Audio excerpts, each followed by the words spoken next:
앞서 아까 질의 중에 광주 민주화 운동에 대해서 제가 올바르지 못한 표현에 쓴 것에 대해서 이 자리를 통해서 다시 한번 사과드립니다. 그럼 질의 시작하겠습니다. 저기 후보자님. 네. 후보자님은 제가 이제 인생 역정을 보니까 정말 18년 동안 고진감래의 시간을 보내고 어려움도 많으셨는데 여기까지 오시려고 정말 대단한 노력을 기울이셨다. 그거는 어느 누구도 부정하지 못할 겁니다. 그래서 그럼에도 불구하고 이제 그 후보자님께 우리가 이게 질의하는 까닭이 있습니다. 저희도 사실은 정책 질의 많이 준비했습니다. 우리 당에서 책 한 권을 만들어 갖고 정책에 대해서 좀 밀도 있게 물어보려고 했습니다만은 계획대로 안 된 이유 중에 하나가 사실은 증인을 채택을 저희가 못하고 자료도 채택을 못하고 그리고 시간은 다가오는데 현장에서 물어보라고 이제 총리 후보자께서 말씀을 하시고 그러다 보니까 이제 이렇게 됐단 말입니다. 그래서 사실은 2015년도에 황교안 총리 그 총리 후보자 청문회 때는 3일을 했습니다. 이틀을 하고 3일째는 이제 증인을 채택한 분들과 이제 했는데 그런 상황입니다. 그리고 또 한 가지는 이 총리 후보자가 이 공직 기강에 대한 총괄하는 임무가 있다는 거 아시죠? 네. 그래서 제가 좀 찾아보니까 감찰 활동을 총괄하시고 감사원과 협조해 갖고 정부합동 감찰반 등 감찰기구 운영하시고 그리고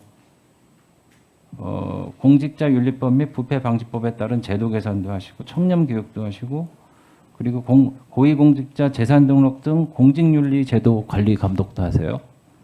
그리고 공직자와 사회적 물의 발생 시 대국민 사과와 대응 지시도 하십니다. 그리고 실무 조력 기구도 있는데 맞는지 한번 틀리면 말씀해 주세요. 제가 알기로는 공직복무관리관실이라고 있고 공직기관 감찰입니다. 반부패 비서관실 청렴정책 이것도 지금 있습니까? 네, 이런 거 다 하셔야 되거든요. 그러니까 이 중앙부처의 모든 공직자들이 총리님을 정점으로 총리님을 바라보고 있습니다. 지금. 그래서 지금 이거 굉장히 중요하고 심각한 자리입니다. 그래서 이런 공직기관과 청렴 업무를 담당하시려면은 이게 거치지 않고는 죄송합니다만은 그 마음속에 있는 얘기를 다 하진 않겠지만은 이 하위 이제 일선에 계신 공직자들이 총리로 정말 존경하면서 따르고 지휘 방침을 인정할지 그런 게 의문이 들기 때문에 저희가 이제 질문을 하는 겁니다. 네. 그 취지는 충분히 아시겠죠? 배 의원님이 그런 선의와 어떤 공적인 의무감에서 여러 가지를 질문하고 합리적 의심들에 대해서 다 짚어보고 계시다고 생각하고 있습니다. 네. 그래서 제가 이 질문을 좀 하겠습니다. 이제 기부금 관련해서 질문을 하는데 그 독실하신지 잘 알고 교회에 많은 기부금을 내신 걸로 알고 있습니다. 그런데 이제 저도 뭐 교인이기도 하고요. 그래서 교회 많은 기부금을 통해서 이제 교회에 기여하는 것이 뭐 좋다고 생각합니다만은 이게 제가 물어보지 않을 수가 없어요. 근데 이제 굉장히 이제 채무 관계를 해결하시려고 아까 여러 의원님들이 말씀하셨다시피 여기저기서 이제 돈을 조달하고 이제 갚아 오셨단 말입니다. 근데 그럼에도 불구하고 2000년에는 5,500만 원을 기부하시고 21년도에는 2,300만 원, 22년도에는 4,300만 원, 23년도에는 3,500만 원, 24년도에는 3,600만 원. 이렇게 큰 기부를 하는 게 참 좋은 일이고 선행이라고 생각합니다만 이제 공적 채무를 비교적 최근에 해결하셨고 사적인 채무도 최근에 해결하셨다고 그러면은 일반적인 사람들 상식으로는 이 빚을 빚을 받기를 기다리는 개인 또는 정부에게 먼저 하는 게 상식이지 않나 뭐 이런 생각을 해서 그걸 한번 여쭤보고요. 그리고 또 하나는 이제 이것 중에 2020년도 같은 경우에는 5,500만 원을 기부하셨는데 4,800만 원은 교회 하시고 한 700만 원 정도 딴 데 하시고 21년도에는 2,300만 원을 하셨는데 교회는 1,900만 원 하셨으니까 한 400만 원은 딴 데 하셨습니다. 그리고 2022년도에는 4,300만 원을 토탈하셨는데 2,900만 원 하셨으니까 한 1,400만 원을 딴 데 하셨어요. 그래서 저희가 자료 제출 요구를 했습니다.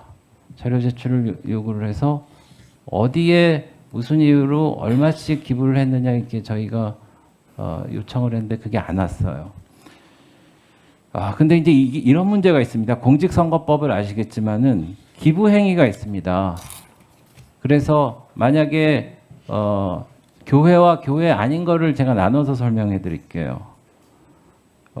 기부 행위라 함은 당의 선거구에 있는 자나 기관, 단체, 시설 등 선거 구민의 모임이나 행사 또는 당의 선거구 밖에 있더라도 그 선거 구민과 연고가 있는 기관, 단체, 시설에 대해서 금전, 금품, 기타 재산상의 이익의 제공, 이익 제공의 의사 표시 또는 제공을 약속하는 행위를 한다라고 되어 있습니다. 그러니까 이 기부 행위를 저희가 밝히라는 게 이 기부를 예를 들어서 지역구에 관련된 단체나 기관이나 이런 데 하시면은 그게 법 위반입니다. 그래서 그런 우려가 있기 때문에 그런 의혹이 있을 수 있기 때문에 이것을 해명할 기회를 드린 겁니다. 그런데 그것을 해명 안 하시고 계시거든요. 그러면은 이 기부금이 과연 무슨 기부금인데 빚도 갚지 않고 그렇게 하셨을까 하는 그런 합리적인 의심을 안 하겠습니까? 그래서 그거를 밝혀달라는 거고, 이제 이거는 좀 나가는 얘기인지는 모르겠지만은, 이제 의원 되시기 전에는 교회에 거의 기부를 안 하셨더라고요. 제가 이제 보니까. 기부 내역을 제가 봤는데, 어쨌든 이 통계상에 잡힌 게 없습니다.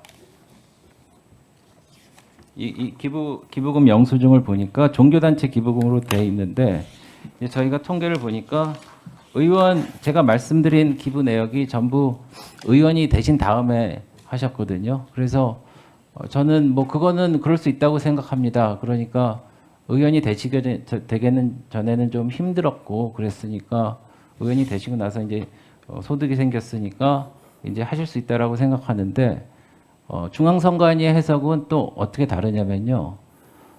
평상시와 하는 비슷한 수준의 헌금은 용인하지만은 갑자기 기부를 많이 한다거나 통상적인 범위를 넘었으면은 그것도 문제가 있다고 이제 판단하는 게 정말 중앙선관위 아시죠? 굉장히 까다롭고 규칙이 어렵습니다. 그래서 그런 것들을 얘기하는데 우선 교회 헌금은 차치하고라도 이런 기부금을 어떤 이유로 어느 곳에 얼마씩 했다라는 그런 자료를 제출하셔서 그걸 좀 명확하게 할 필요가 있지 않나 이런 생각을 하는데 후보님 어떻게 생각하십니까?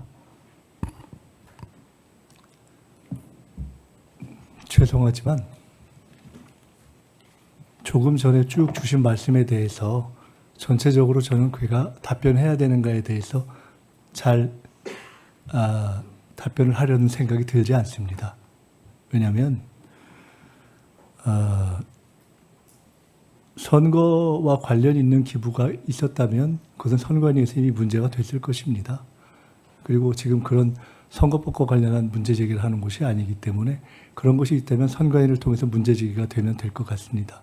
그리고 헌금에 관해서 말씀하시면서 통상적으로라면 이라는 전제를 다시면서 이런 경우에는 공적 채무나 사적 채무를 다 갚은 후에 하지 않았겠느냐라고 말씀하시는 것은 제가 공적 채무나 사적 채무를 계획을 가지고 지속적이고 성실하게 납부 안 한 사람이면 모르겠지만 그런 것까지 연관해서 이렇게 말씀하시는 것은 죄송하지만 배준영 의원님께서 아까 이건 조금 나가는 것 같지만은 그냥 말씀하신다고 하셨는데 저는 이건 조금 나간 거라고 생각합니다. 네, 답변하지 않겠습니다. 네, 그러면은 기부금 기부처에 대해서 자료 제출 안 하실 겁니까?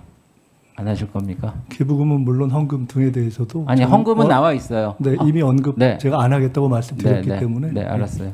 그러니까 이런 류의 질문에 대해서는 답하지 않겠습니다. 기부처를 밝히지 않으시겠다고 제가 알겠습니다. 네, 알겠습니다. 네.